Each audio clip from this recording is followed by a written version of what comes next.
So what's the mayor here at City Hall thinking about that gun ban proposal? He's in favor. However, there's a big but. It would have to go through Premier Ford's office. While there are many opinions about a handgun ban, I haven't heard anyone who argues that it won't do some good.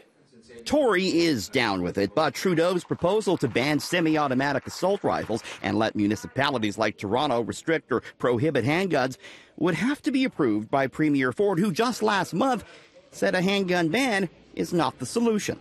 To be very frank, it's making sure that we come down hard and heavy on these gangs.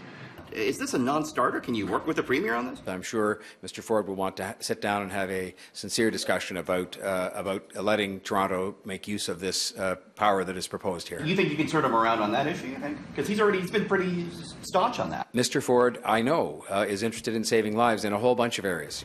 Another big sticking point with any potential gun ban is the fact that it's left up to the individual cities, meaning Toronto could end up with a ban, but not, for instance, Whitby or Mississauga.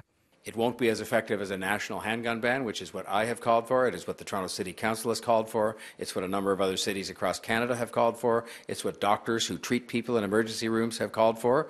But again, it is a step in the right direction towards tougher gun control.